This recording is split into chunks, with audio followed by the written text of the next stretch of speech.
Ada, get back from that window. Ma'am's voice, shouting. Ma'am's arm, grabbing mine, yanking me so I toppled off my chair and fell hard to the floor. I was only saying hello to Stephen White.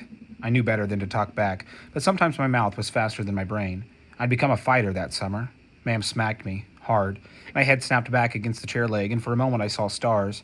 Don't you be talking to nobody, Ma'am said. I let you look out that window out of the kindness of my heart, but I'll board it over if you go sticking your nose out, much less talking to anyone.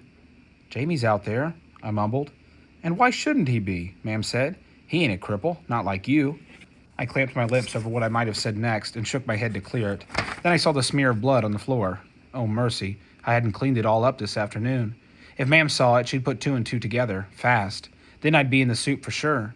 I slid over until my bottom covered the blood stain and I curled my bad foot beneath me. You'd better be making my tea, Ma'am said. She sat on the edge of the bed and peeled off her stockings, wiggling her two good feet near my face. I'm off to work in a bit. Yes, ma'am. I pushed my window chair sideways to hide the blood. I crawled across the floor, keeping my scabbed over bad foot out of Ma'am's line of sight. I pulled myself onto our second chair, lit the gas ring, and put the kettle on. Cut me some bread and dripping, Ma'am said. Get some for your brother, too. She laughed. And if there's any left, you can throw it out the window. See if Stephen White would like your dinner. How'd you like that? I didn't say anything. I cut two thick slices off the bread and shoved the rest behind the sink. Jamie wouldn't come home until after Ma'am left anyhow, and he'd always share whatever food there was with me.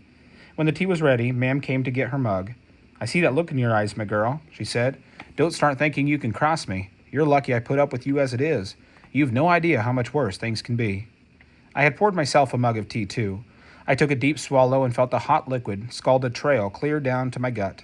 Ma'am wasn't kidding, but then, neither was I. There are all kinds of wars. This story I'm telling starts out 4 years ago, at the beginning of the summer of 1939. England stood on the edge of another great war then, the war we're in the middle of now. Most people were afraid. I was 10 years old, though I didn't know my age at the time, and while I'd heard of Hitler, little bits and pieces and swear words that floated from the lane to my third-floor window, I wasn't the least concerned about him or any other war fought between nations. You'd think from what I've already told you that I was at war with my mother, but my first war, the one I waged that June, was between my brother and me. Jamie had a mop of dirt brown hair, the eyes of an angel, and the soul of an imp. Ma'am said he was 6 years old and would have to start school in the fall. Unlike me, he had strong legs and two sound feet on the ends of them. He used them to run away from me. I dreaded being alone. Our flat was one room on the third floor above the pub where Ma'am worked nights.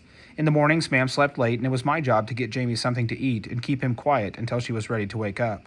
Then Ma'am usually went out to shop or talk to women in the lane. Sometimes she took Jamie with her, but mostly not. In the evenings, Ma'am went to work, and I fed Jamie tea and sang to him and put him to sleep. And I'd been doing all that for as long as I could remember, from the days when Jamie still wore diapers and was too small to use the pot. We played games and sang songs and watched the world out the window. The Iceman in his cart, the rag and bone man in his shaggy pony, the men coming home from the docks in the evenings, and the women hanging out wash and talking on the stoops. The children of the lane skipping rope and playing tag. I could have gotten down the stairs even then. I could have crawled or scooted on my bottom. I wasn't helpless, but the one time I did venture outdoors, Ma'am found out and beat me until my shoulders bled. You're nobbut a disgrace, she screamed. A monster with that ugly foot. You think I want the world seeing my shame? She threatened to board over my window if I went downstairs again. That was always her threat to me. My right foot was small and twisted so that the bottom pointed skyward, all the toes in the air, and what should have been the top touched the ground. The ankle didn't work right, of course, and it hurt whenever I put weight on it, so for most of my life I never did. I was good at crawling. I didn't protest staying in one room so long as it held both Jamie and me. But as Jamie grew older, he wanted to be with the other children, playing in the street. Why shouldn't he? Ma'am said. He's normal enough. To Jamie, she said, You're not like Ada. You can go wherever you like. He can't, I said. He has to stay where I can see him. At first he did, but then he made friends with a gang of boys and went running out of sight all day.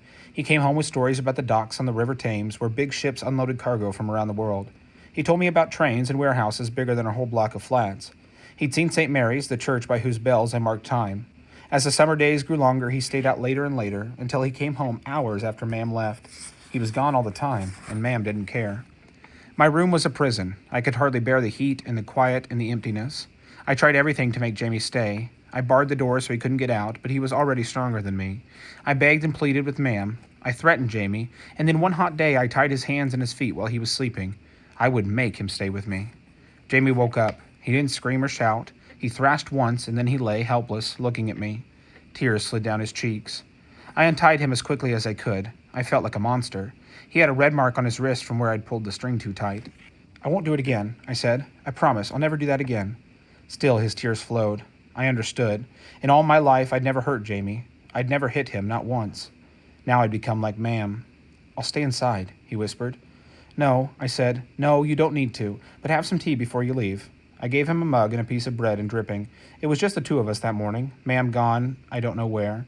I patted Jamie's head and kissed the top of it and sang him a song and did all I could to make him smile. Pretty soon you'll be going to school anyhow, I said, astonished that I hadn't fully realized this before. You'll be gone all day then, but I'll be okay. I'm going to fix things, so I'll be okay. I coaxed him into going out to play, and I waved to him from the window. Then I did what I should have done to start with. I taught myself to walk. If I could walk, maybe Ma'am wouldn't be so ashamed of me. Maybe we could disguise my crippled foot. Maybe I could leave the room and stay with Jamie, or at least go to him if he needed me.